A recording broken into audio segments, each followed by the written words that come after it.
The desert doesn't make bargains. It takes your water, your sanity, and then your life. But for Josephine Reed, it demanded something more. For 40 days, she crossed the inferno of the Arizona Territory, her only companion a silent Apache boy, the son of a great chief. She shielded him from bounty hunters, soldiers, and the blistering sun, driven by a promise made to his dying mother. She thought reaching the Apache stronghold was the end of her ordeal. She was wrong. On the 41st day, the very people she had saved began to dig her grave. This isn't a story about survival. It's about what happens after. The dust of the Arizona Territory was a living thing. It caked Josephine Reed's lips, settled in the creases of her mourning dress, and coated the cheap trinkets in her failing trading post. It had been a year since the fever took her husband, Thomas, leaving her with nothing but his name, his debts, and this sun-scorched outpost on the edge of nowhere, 10 miles from Fort Bowie. She was 29, but the desert had carved 40 years into her face. On this day, the heat was a physical weight, pressing down until the air shimmered like water. Josie was wiping down a tin cup, a ritual of pointless domesticity, when the door crashed open. It wasn't a customer. It was an apparition. An Apache woman, Nalin, staggered in, clutching her side. A dark, arterial stain was spreading across her doe-skin dress. She was followed by a small boy, no older than 10, with eyes as black and sharp as obsidian chips. "Water," Nalin gasped, collapsing against the counter, leaving a sticky crimson smear. Josie froze. This was not a social call. This was the beginning of the end. She knew the woman, not by name, but by reputation. She was the wife of Nakiya, a prominent chief of the Chiricahua Apache, a man the cavalry called a ghost, and the settlers called a devil. Before Josie could move, a shadow fell across the doorway. "Don't you move, ma'am," a voice like gravel drawled. Silas Graves. Hatcher filled the entrance. He was a mountain of a man, dressed in sweat-stained leather and smelling of whiskey and old blood. 3 scalps hung from his saddle, their hair stirring in the hot breeze. Behind him, 2 more men, just as ragged, fanned out, rifles ready. They were scalp hunters. "Apologies for the interruption, Mrs. Reed." Hatcher smiled, a grotesque pulling of his scarred lips. He spat a stream of tobacco juice onto the porch. "I'm just here to collect my property. $500 for the buck, $100 for the squaw." Nalin looked at Josie, her eyes burning with a desperate animalistic plea. She grabbed Josie's wrist, her grip surprisingly strong. Taza, my son," Nalin whispered, shoving the boy behind the counter. She pulled a small, intricately beaded amulet from her own neck and pressed it into Josie's hand. The leather was warm, slick with her blood. "Take him to Tsebitai, the mountain of the standing stone. 40 days. My people will wait. They will pay." I can't," Josie stammered. The world had tilted. "He's under the counter, Hatcher," one of his men yelled, peering through the window. "Well, fetch him out," Hatcher sighed, as if bored. He raised his rifle. "Last chance, ma'am. Step aside." Nalin saw the rifle rise. She used the last of her strength not to plead, but to act. She lunged past Josie toward a stack of kerosene tins by the wall. "Run, Taza! Indebi Chindi! Run, spirit wind!" she shrieked. Hatcher fired. The shot was deafening in the small space. Nalin was thrown back against the tins, a new, final hole in her chest. Taza screamed, a raw, high-pitched wail of pure grief. "Got the squaw!" Hatcher's man cheered. "Get the boy!" Hatcher roared. In that split second, Watching the boy's face crumple, something in Josephine Reed snapped. The year of silent grief, the endless dust, the crushing loneliness. It all coalesced into a single, sharp point of rage. She wasn't a fighter. She was a widow. But Thomas had left one thing of value. While Hatcher's men moved toward the counter, Josie dove for the floorboards beneath her cot. Her hand closed around the cold steel of Thomas's double-barreled shotgun. "I said, get out!" she screamed, rising like a fury. The men paused, surprised. Josie didn't hesitate. She pulled both triggers. The recoil sent her smashing into the wall, her shoulder screaming in agony. The shot was wild, aimed high, but it did the trick. The blast of buckshot tore through the ceiling, raining down plaster and splintered wood. "The hell!" one man yelled, diving for cover. It was the opening. "The window!" Josie screamed at Taza. She grabbed the boy's arm, yanking him from his hiding place. She threw a heavy wool blanket, one she'd been trying to sell for 6 months, at the lantern hanging above the counter. Kerosene and fire exploded outwards. The front of the trading post erupted in a sheet of flame. Hatcher and his men stumbled back, cursing, shielding their faces from the sudden intense heat. "She's burning the place." Josie didn't look back. She shoved Taza through the small back window, smashing the glass, and tumbled out after him. They landed in the dust behind the stable, the roar of the fire already consuming her old life. "This way," she panted, grabbing his hand. She ran, not toward the fort, not toward the town. She ran east, toward the barren, shimmering expanse of the desert, toward the impossible promise of a stone mountain 40 days away. Behind them, Silas Hatcher's voice cut through the flames, raw with fury. "You can't hide from the sun, woman, and you can't hide from me. That boy's scalp is mine." Josephine Reed and Taza, the Apache chief's son, disappeared into the heat haze. The 40-day ordeal had begun. The first day was a blur of adrenaline and terror. The fire and the adrenaline gave them a head start, but Josie knew it wouldn't last. She was a townswoman. She had run from her home with nothing but the clothes on her back, a shotgun she'd left behind, and a child who hated her. Taza was silent. His grief was a tangible thing, a cloak of ice in the desert heat. He didn't cry. He just walked, his small body rigid, his eyes fixed on the horizon.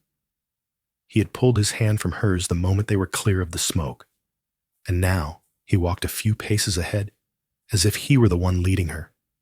They had no water, no food, no map, only the vague instruction, the mountain of the standing stone. "We need to find water," Josie said on the second day, her voice a dry rasp. The sun was a white-hot coin in a bleached blue sky. Taza didn't respond. He just pointed at a dry arroyo. Josie, desperate, scrambled down the rocky bank and began to dig in the shaded sand, her nails splitting and bleeding. She dug until her hands were raw, and finally, mercifully, the sand grew dark. A foul-smelling, brackish water seeped into the hole. Josie drank, gagging at the taste, but it was wet. Taza watched her, his expression unreadable. Then he knelt, cupped his hands, and drank as well. It was their first shared act. The nights were worse. The desert that burned them by day tried to freeze them by night. They huddled together for warmth in a shallow cave, the silence between them as vast as the star-filled sky. Josie would wake with a start, thinking she heard the jingle of a spur or the low nicker of a horse. Silas Hatcher was not a man to give up. He was a tracker, and they had left a trail a blind man could follow. On the 5th day, they saw him. They were crossing a high exposed mesa when Josie looked back. Far below, maybe 5 miles distant, was a small plume of dust. 3 riders. "He's coming," she whispered, a cold dread washing over her. Taza saw them too. For the first time, his mask of indifference cracked. Fear flashed in his eyes. He grabbed her arm. "This way," he hissed, and pulled her toward a jumble of boulders. They spent the next 6 hours hidden in a narrow crevice, thorns tearing at their clothes, ants crawling over their skin. They watched as Hatcher and his men rode past, less than half a mile away. Josie could make out Hatcher, his wide-brimmed hat, the way he sat his horse. He stopped, scanning the horizon. He dismounted, knelt, and examined the ground. He knew they were close. "They went this way." Josie heard his voice, faint on the wind. "The woman's soft. She'll be looking for water. Check the springs." Josie held her breath. Taza was trembling beside her, but not from fear, from rage. He had a small knife, one he must have had hidden in his boot. He was gripping it so tightly, his knuckles were white. "No," Josie whispered, placing her hand over his. "Not now." He glared at her, and she saw in his eyes the warrior his father was. But he relented. He eased his grip. They waited until the sun had set, a fiery smear of orange and purple, before they moved again. They would have to travel by night. The desert became a landscape of horrors. A rattlesnake coiled by a rock Josie almost touched. A Gila monster, black and orange, sluggish and venomous. But the worst was the thirst. It was a constant screaming presence. Josie's mind began to play tricks. She saw Thomas, beckoning her from the shade of a cottonwood tree that wasn't there. She heard the bells of her childhood church in St. Louis. "We have to stop," she panted, collapsing on the 10th day. Her feet were blisters inside her ruined boots. Her lips were cracked and bleeding. I can't. Taza, just go. Leave me." Taza, who had barely spoken a word, stood over her. He looked smaller, thinner, his face gaunt, but his eyes were still hard. He kicked her in the shin. Not hard, but sharp. "Get up," he said. His voice was a croak. "My mother died. You live. Get up." Josie stared at him. The disrespect, the coldness, it was more bracing than a slap. It cut through her delirium. He wasn't her son. He wasn't her friend. He was her responsibility.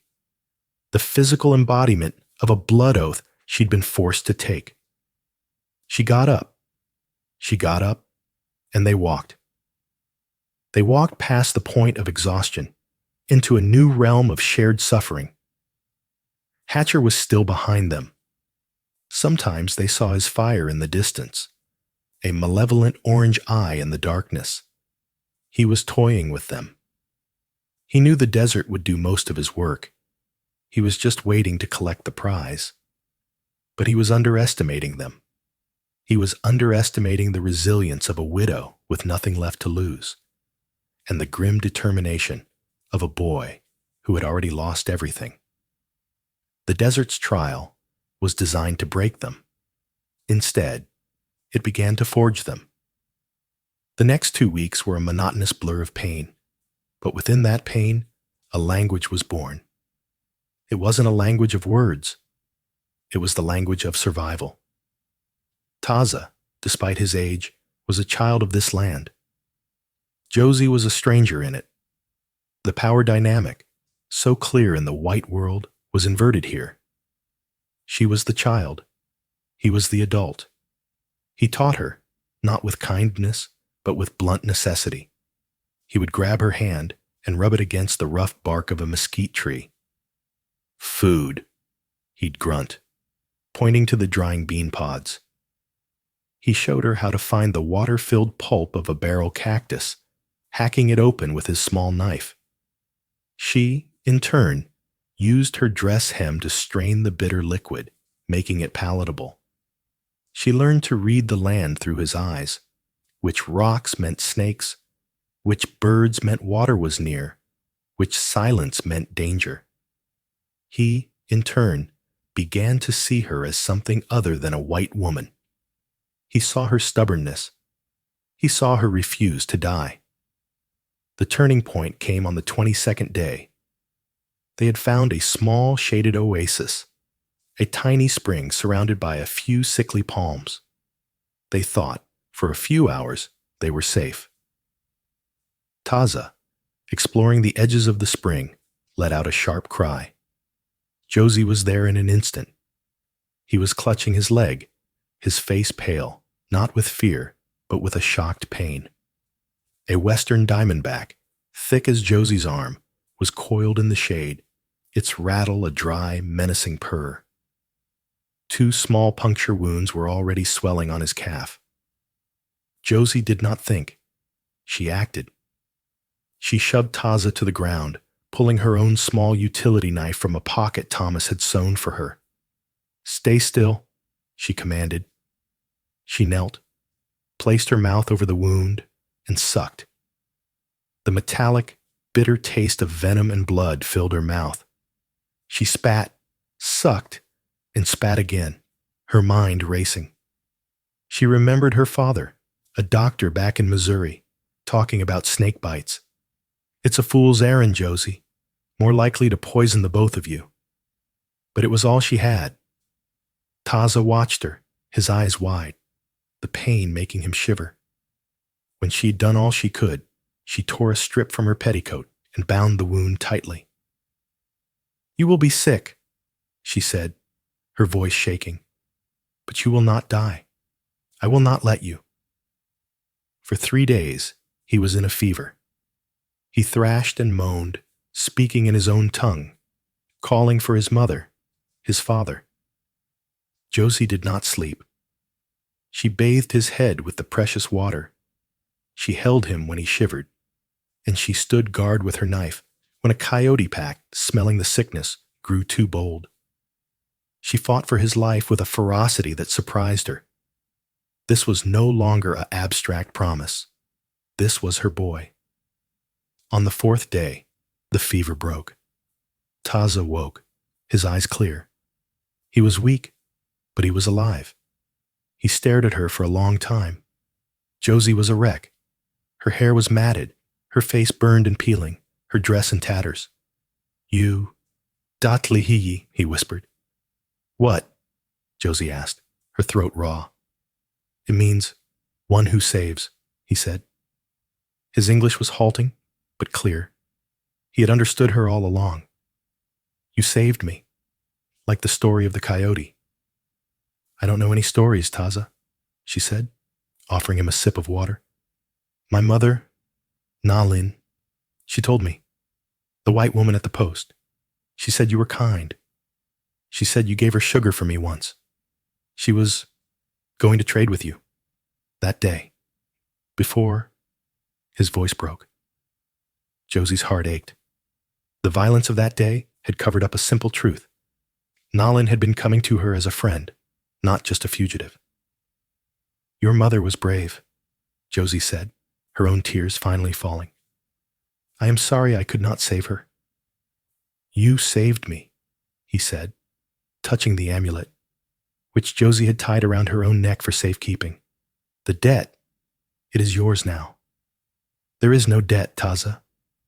We are just trying to live."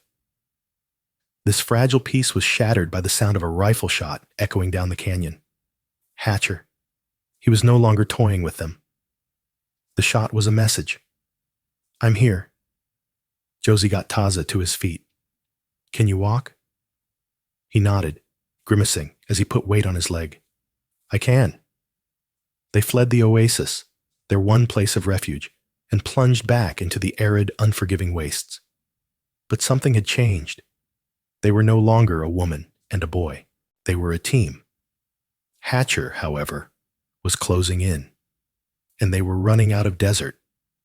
The 30th day found them on the brink. Taza's leg had slowed them down, and Hatcher knew it. He was pushing them, herding them north, away from the mountains, and toward the flat, open salt flats where they would have no cover. Josie's hope was a dying ember. The 40 days felt like a biblical curse, an impossible number. They were starving. The mesquite beans and cactus pulp were no longer enough. They were weak. And then they saw salvation. Or so they thought. A column of blue uniforms, riding hard from the west. A cavalry patrol. "Soldiers!" Josie cried, a wave of relief so profound it made her dizzy. "We're safe!" She grabbed a piece of her white petticoat and waved it frantically. Taza grabbed her arm. "No!" he hissed, his eyes wide with a different kind of terror. "Bluecoats are not safe. They take us to the iron houses." "They're not safe for you, Taza, but they are for me. They'll stop Hatcher." She pulled him along. "They'll help us." The patrol of 10 men pulled up, their horses blowing, dust covering their dark blue uniforms. The man in the lead was a young lieutenant, his face hard and arrogant. His name, sewn on his uniform, was Thorne, Lieutenant Marcus Thorne. "Well, well, what have we here?" Thorne said, his eyes raking over Josie's tattered form. He looked at Taza, and his expression hardened into one of cold, professional disgust. "Apache boy." "Thank God," Josie panted, leaning on a boulder. We are pursued. A man named Hatcher, a bounty hunter. He's trying to kill this boy." Thorne dismounted. He was clean-shaven, and the smell of his leather soap was jarring in the wilderness. "Silas Hatcher, you say? I know the name. A crude man, but effective. Does good work for the territory." "Good work?" Josie was incredulous. "He's a murderer. He killed this boy's mother. We've been running for a month." "Ma'am," Thorne said, his voice laced with condescension, "this boy is a Chiricahua, a hostile. His people are responsible for the deaths of hundreds of settlers. By territorial law, he's a prisoner of war, or should be." He looked Taza up and down. "He's the right age for the school at Carlisle. We'll take him to Fort Bowie." "No." Josie stood between the soldier and Taza. "You don't understand. I gave his mother my word. I'm taking him to his people." Thorne laughed, a short, sharp, ugly sound. "You're taking him? Ma'am, you're a civilian, clearly distressed, and you're aiding a hostile. That's a federal crime. You're lucky I'm not arresting you." He motioned to 2 of his men. "Sergeant, take the boy and the woman. We'll sort this out at the fort." "You can't do this," Josie shrieked, but the soldiers were rough. They grabbed Taza, who kicked and bit, but he was too weak. They pulled Josie's arms behind her, binding her wrists. "Taza," she cried. "Josie," he screamed back, and the sound of her name on his lips broke her heart. They were tied and slung onto the backs of horses. Josie's last desperate hope had turned into a nightmare. The civilized world, the world of law and order, was just as dangerous as Hatcher. They made camp that night. Thorne was confident. He had his prisoners, and he had 10 armed men. He posted 2 sentries and let the rest of the men build a large, comfortable fire. Josie and Taza were tied to a wagon wheel, back to back. "I am sorry, Taza," Josie whispered, the rough rope cutting into her wrists. "I was wrong." "He is a man with no honor," Taza whispered back. "He is worse than Hatcher. Hatcher is a snake. This man is a vulture. He pretends to be noble." The camp was settling down. The soldiers were sharing a bottle of whiskey. The sentries were lazy, their backs to the dark. And out of that darkness, a shot rang out. One of the sentries pitched forward into the fire, a cry bubbling in his throat. "Ambush!" Thorne yelled. But it wasn't an ambush. It was a singular, focused attack. A second shot took out the other sentry, and then Silas Hatcher rode into the firelight. He wasn't alone.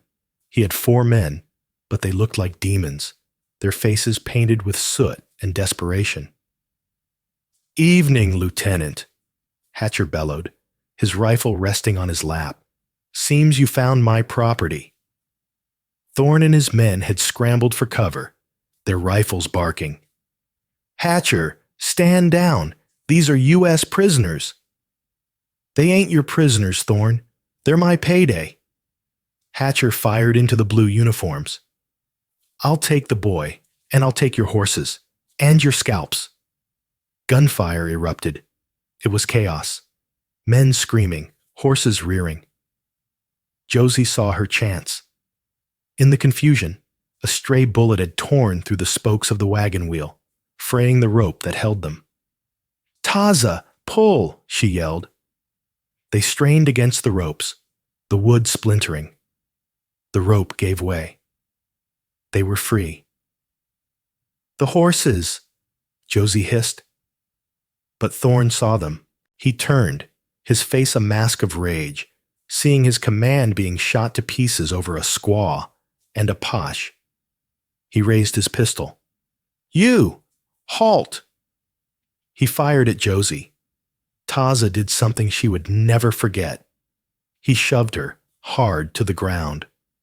The bullet that would have taken her in the chest instead whistled over her head. "Run!" he screamed. At that exact moment, Silas Hatcher saw them. There they are. Hatcher and Thorne, enemies a second before, both turned their attention to the fleeing pair. But the night and the desert had one more card to play. As Hatcher rode toward them, a cavalry horse, shot and crazed, slammed into his own mount. Both animals went down in a screaming, tangled heap. Josie grabbed Taza's hand. "Now!" They didn't run for the soldiers' horses. They ran for the one place no one would follow. A sheer, black cliff face that marked the beginning of the high desert. They scrambled up the rocks, cutting their hands, their lungs burning. Below them, the battle finished. Hatcher, on foot, had been forced to retreat into the darkness. Lieutenant Thorne had lost 3 men. He was screaming curses, firing wildly into the night. Josie and Taza didn't look back. They climbed. They climbed until their muscles failed, and then they climbed some more. They had escaped the bounty hunters, and they had escaped the cavalry. They were alone again. And the 40th day was dawning. They were ghosts. The battle between Hatcher and the cavalry had bought them time, but at a terrible cost. They were now higher in the mountains, where the air was thin and the nights were freezing.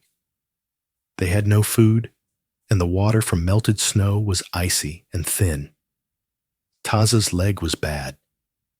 The climb had been too much, and the snake bite's lingering effects, combined with malnutrition, made every step an agony.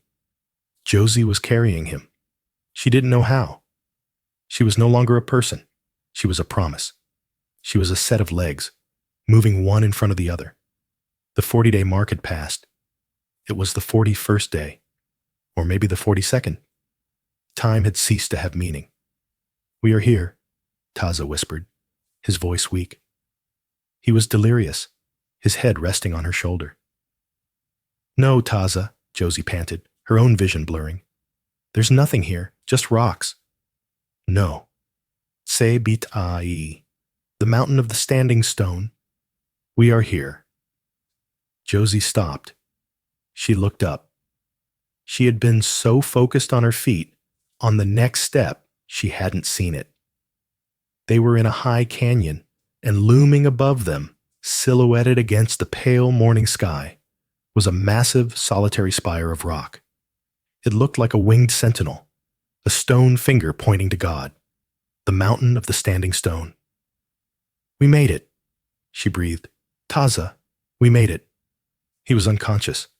"No," Josie wept. No, not now. She shook him. Taza. She fell to her knees, his small, frail body cradled in her arms. She had done it. She had crossed the desert. She had faced down killers and soldiers. And she had arrived with the boy's last breath. Please, she prayed, to a God she hadn't spoken to in years. Not now. Not after all this. A shadow fell over her. She looked up, her hand instinctively going to the knife at her belt. A dozen men stood on the rocks above her. They were silent, not like soldiers, but like parts of the mountain itself. Their hair was long, their faces painted in the colors of the earth. They were Apache. One man, tall and broad, with a face that was a mask of authority and profound grief, stepped forward. He wore a simple buckskin shirt, but he moved with the power of a king. He looked at the boy in her arms. He looked at her. My son, he said.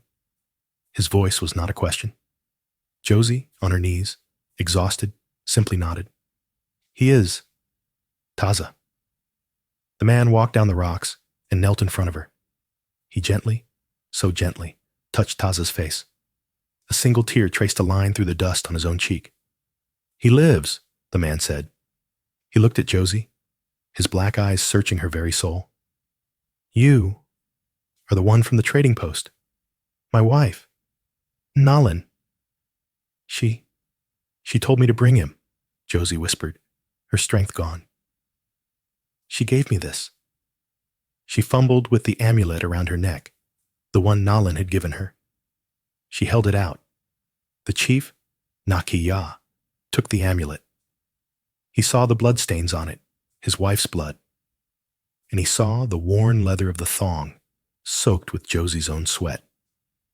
He raised his hand, and two women emerged from the rocks.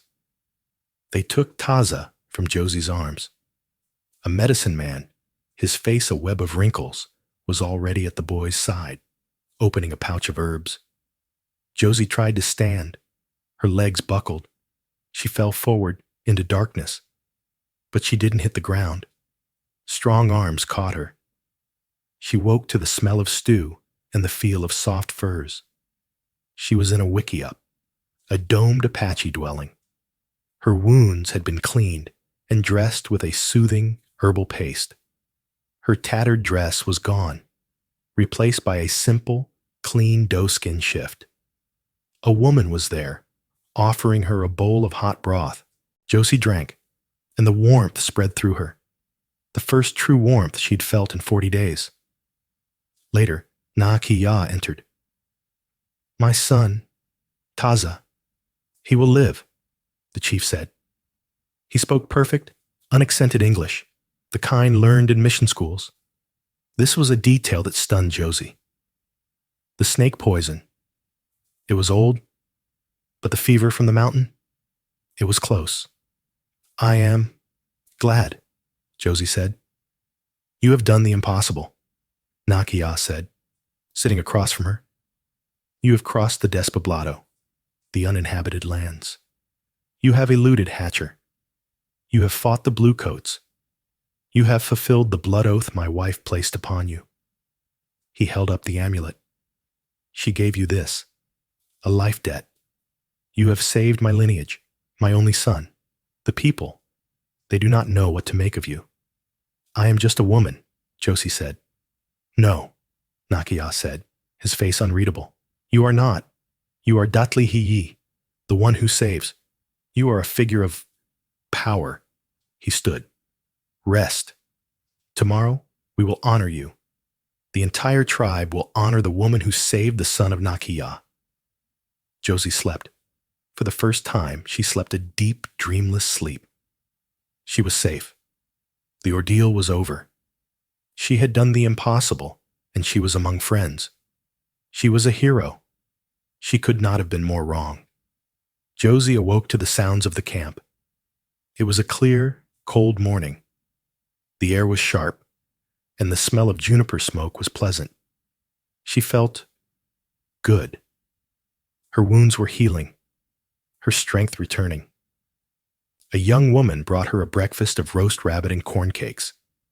Josie ate, feeling the life flow back into her. She was eager to see Taza, to see the fulfillment of her journey. Around mid-morning, Na Kia sent for her. She walked out of the wiki up and into the heart of the stronghold. It was a marvel, a hidden valley high in the mountains, invisible from below, with its own spring and small pastures for their horses. But as she walked, she felt a change in the air. The people who had looked at her with curiosity and awe yesterday now seemed different. The women who saw her hurried their children away. The warriors, their faces grim, stopped their work to watch her pass. Their eyes held no gratitude. They held fear and pity. She was led to a flat, open area on the edge of the cliff. It overlooked the vast desert she had just crossed.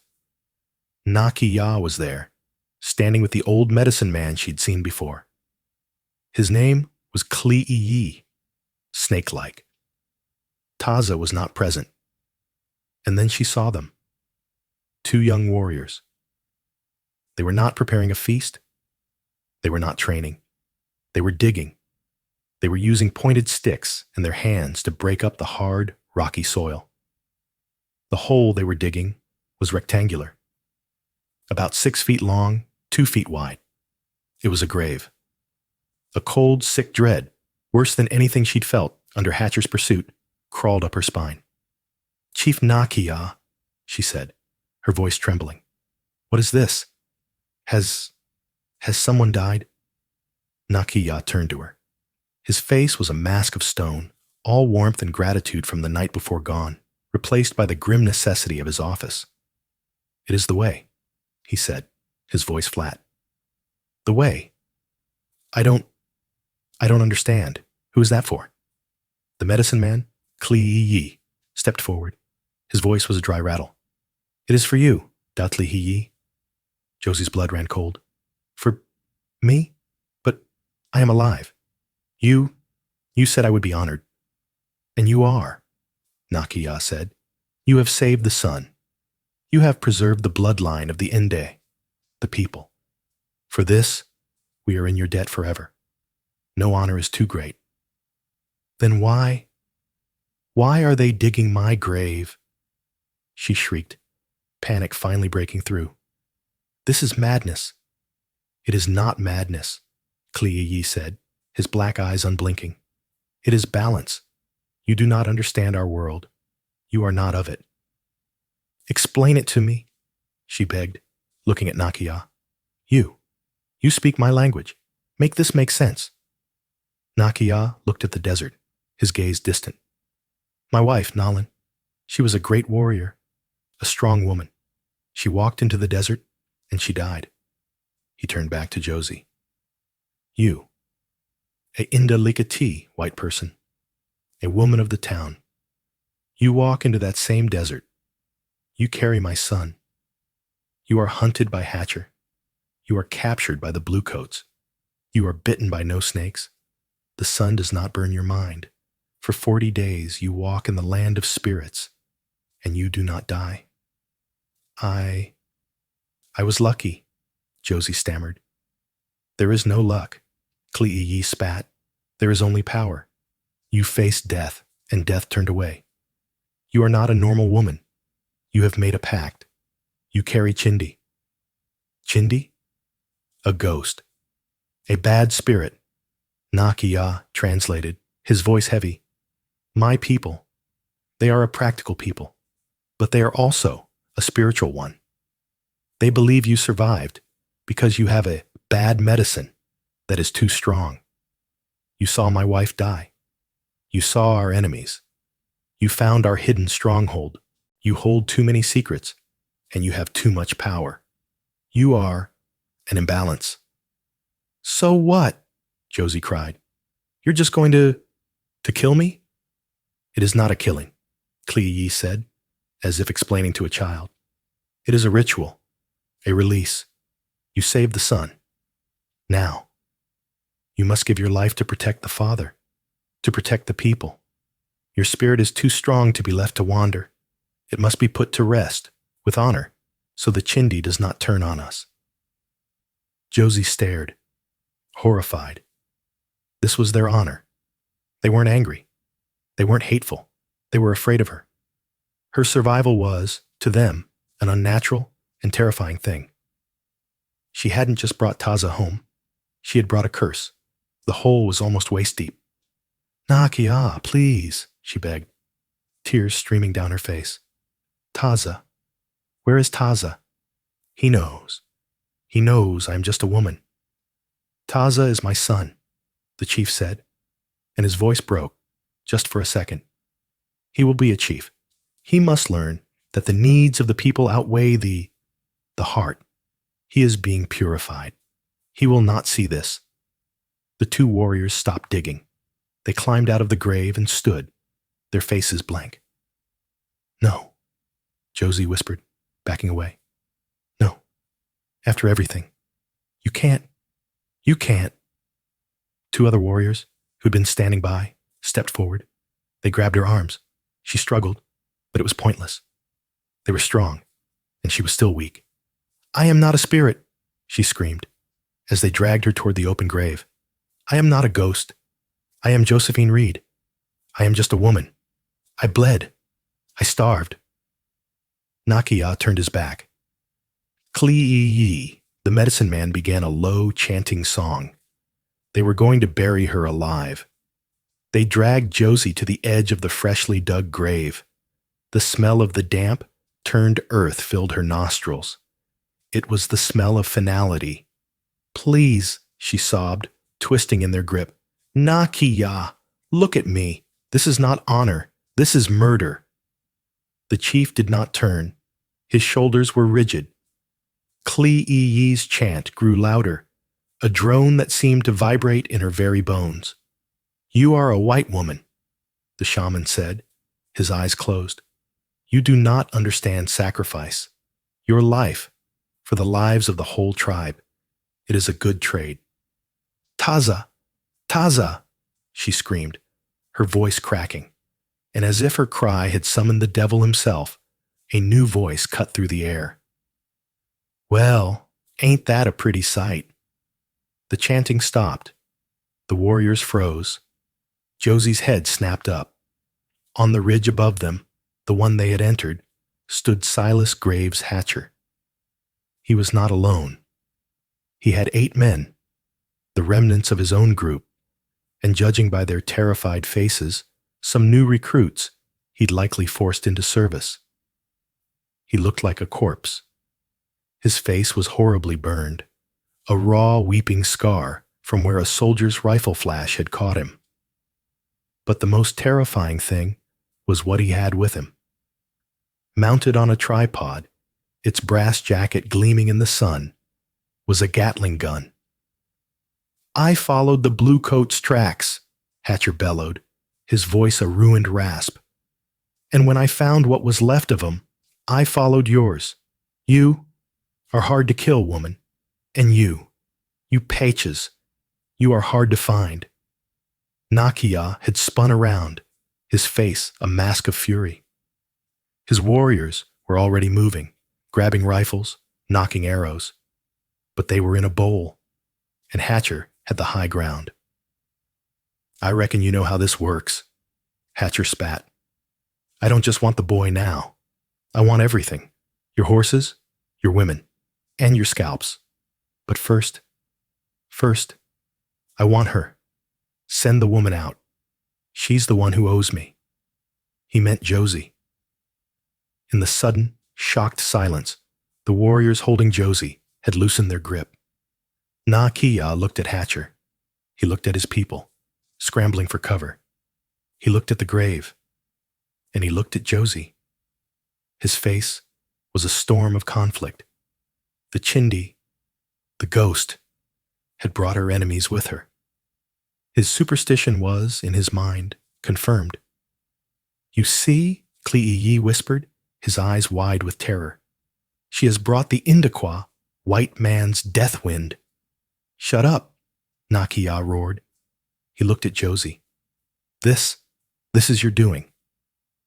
Josie's panic, her fear, it all crystallized and shattered. And what was left beneath was a pure, cold rage. They were going to bury her. Hatcher was going to scalp her. The cavalry would have imprisoned her. She was done. She was done being the victim. He wants me, Josie said, her voice shaking but hard. All right. She wrenched her arms free. You're all fools, she said to Nakia. You digging graves, him with his gun. You're just men, and I'm so tired of men. Hatcher was impatient. Send her out, or I'll turn your camp into red mist. Wait, Josie shouted, stepping forward. Hatcher paused, surprised. Josie walked, slowly, into the open space between the Apache and the Gatling gun. Hatcher, Silas Hatcher, it's me. I know who you are, woman, he growled. You've been chasing me for 40 days, she said, her voice carrying in the thin air. Chasing a ghost, chasing a payday, but you don't want me. You want gold. Hatcher's eyes narrowed. What? The boy. Taza. Josie lied, her mind racing faster than it ever had. His mother. She didn't just give me the boy. She gave me the location, the gold, the lost Apache gold. It's here, in this camp. I'm the only one who knows where. Greed warred with suspicion on Hatcher's ruined face. Greed won. You're lying, he said, but his voice was uncertain. Am I? Josie said, taking another step. Why else would I be alive? Why else would they let me live? She laughed, a high, unhinged sound. They were honoring me, getting ready to make the trade. You've ruined it. But you can still have it. Just you, not them. She nodded at his men. Just me. Hatcher mused. He wanted to believe her. Send your men back, Josie commanded, projecting a confidence she did not feel. You and I, we'll talk. I'll take you to it. Nakia watched, stunned. Hatcher looked at his men. He looked at the Gatling gun. He looked at Josie. All right. You four, stay here. Jeb, you man the gun.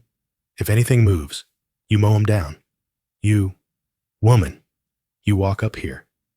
Slow.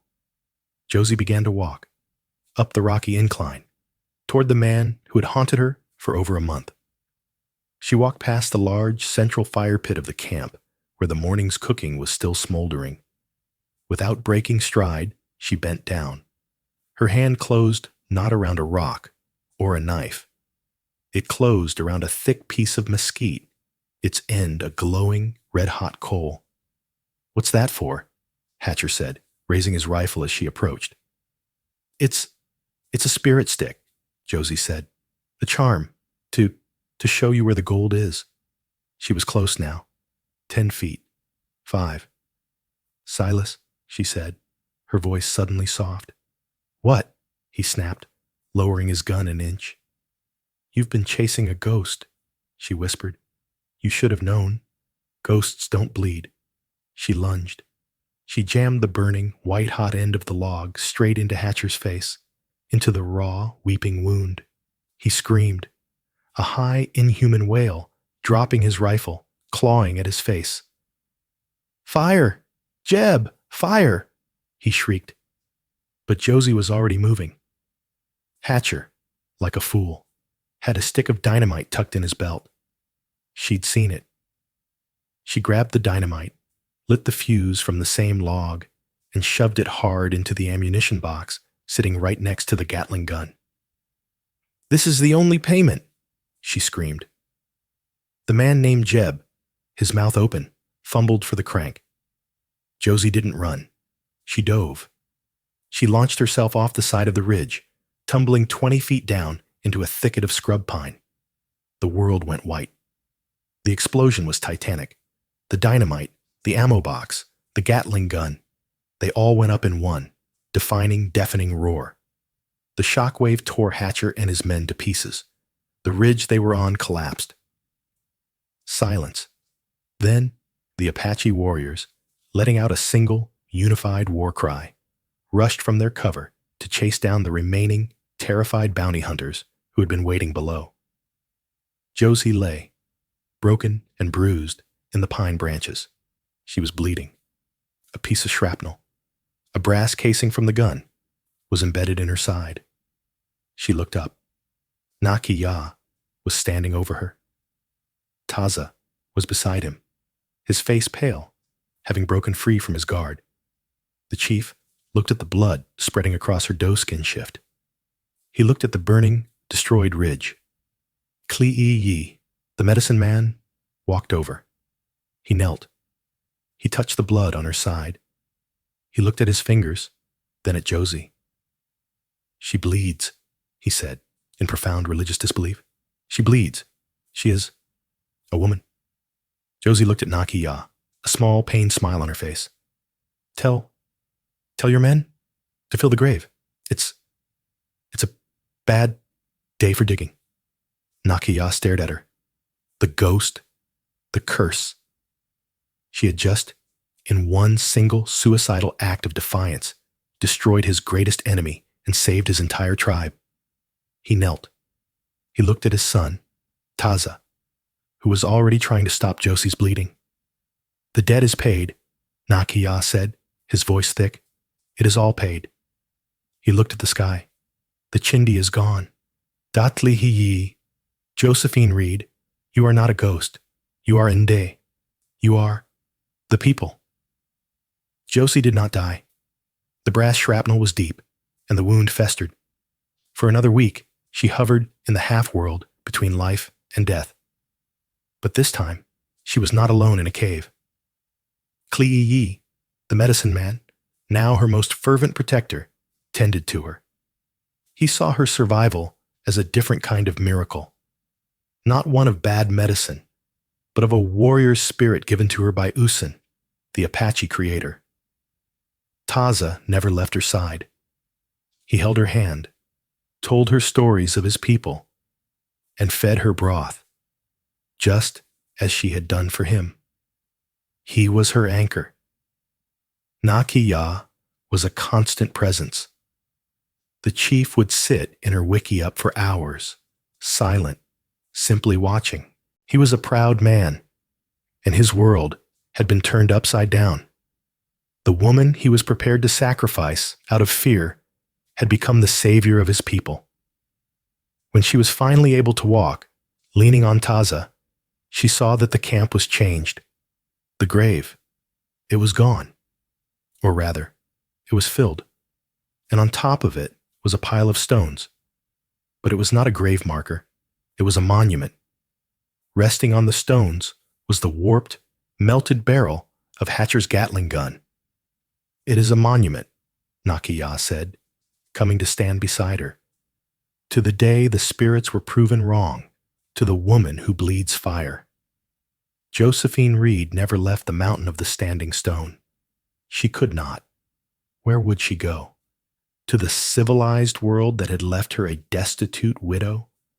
To Fort Bowie, where Lieutenant Marcus Thorne would surely have her arrested for aiding hostiles?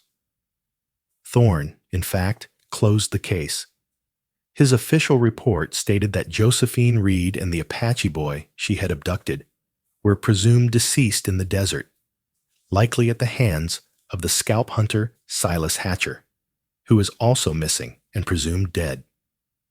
It was a neat, tidy end to a bloody, embarrassing affair. Josie's new life began. She became a bridge. She taught Taza to read and write English, using a charred stick on flat rocks. He, in turn, taught her the ways of the Unde. She learned to ride as they did, to track, to find medicine in the plants, and to see the world not as a thing to be conquered, but as a thing to be part of. The people came to call her "She Who Walks with Fire." She was an elder, a counselor, a warrior, and a mother. She watched Taza grow from a boy into a man, a strong, wise leader, like his father. Years later, when white settlers, treaty makers, and eventually photographers, came to the stronghold of the last free Apache. They were stunned to be greeted by an old woman. Her skin was lined by the sun. Her hair was silver white, but her eyes were the sharp, clear blue of a Missouri sky. She spoke perfect English, and she spoke perfect Chiricahua. She was Josephine Reed, the ghost of the desert. She had been saved from one grave, only to find her true life on the other side. She had walked for 40 days in the desert, a trial of fire and blood, and on the 41st day, she had not been buried. She had been reborn. In the end, the grave they dug was for Josephine Reed. But it wasn't her body they buried. It was her old life. They buried the widow, the victim, the white woman. What rose from that grave was a legend. Josephine's 40-day journey shows us that sometimes survival isn't the end of the battle. It's the beginning of a new one. It's a story that proves that bravery isn't about not being afraid. It's about being terrified and doing it anyway. And it shows that family isn't always the one you're born into, but the one you're willing to bleed for. If this story of survival, sacrifice, and the raw power of the human spirit moved you, please hit that like button. Let us know in the comments. What would you have done? Subscribe to our channel and click the share button for more true life stories from the untamed Wild West. Thank you for watching.